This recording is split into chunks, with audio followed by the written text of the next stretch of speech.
Hi mga design! Nakaisip na naman nga mag-workout ang above na yan. Alam nyo kung kailan niya lang talaga mag-isipan mag-workout. Puro lapang ang ginagawa ng babaeng yan. Tingnan nyo, may nabago ba sa katawan niyan? Wala. Ay, may pag-flex-flex pa ng kanyang pang-workout. Tingnan mo, tutong na, saka pa uli-uli hindi nabili ng bago. Pero syempre, magsusuklay muna tayo. Tayo ay magtatali para hindi humarang sa makapal nating pagmumukha ang buhok na ayan. At pagkatapos nga natin magtali ay isusuot na natin ng ating pangmalakasang damitan na yan ay. Pero alam nyo, ang sakit ng ngipin ko dyan. Nagdadalawang isip nga ako kung itutuloy ko pa ba ang pag-workout o hindi na. Pero dahil nandito na tayo, itutuloy na lang natin.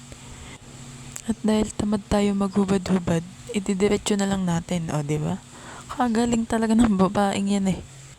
Tingnan ang katawan ng above na ayan, walang pinagbago. At syempre pag mag-workout tayo, gagamit tayo na rin. Ay, tingnan mo naman eh, pagayon-gayon pang nayupak na ayan. Ay. Pero syempre, bago tayo mag-workout, kailangan talaga nating mag-warm up. Kasi nung isang beses na hindi ako nag-warm up, sumakit ang dibdib ng babaeng yan. Yung tipong pag humihinga masakit sa ribs.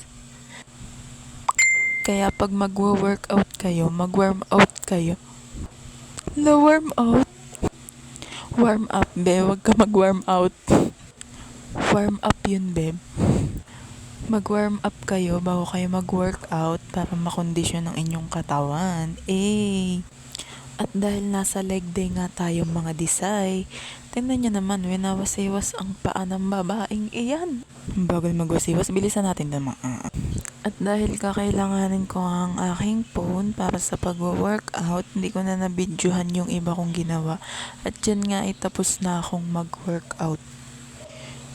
Yan, nangungurog-ngurog pa yung hita ng above. As in, sobrang sakit ng hita pag talaga nag-i-squatting. With dumbbell pa iyan, Diyos ko po. Tapos lumalamon lang din naman lumalamon ng babae. Pero no joke, may nabago talaga sa puweta ng babaeng yan. Kumbaga dati flat yung puwet, ngayon lalong na flat. Charis. Medyo 10% lang tayo sa disiplina kasi ang lakas talaga lumpang ng babaeng yan, be. Consistency is the key. Pero ang lakas kumain ng babaeng yan pag squat pa alam mo talaga eh.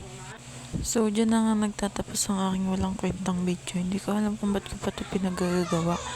Pag yun ang pansinin yung braso, wala ng pag-asang lumiit.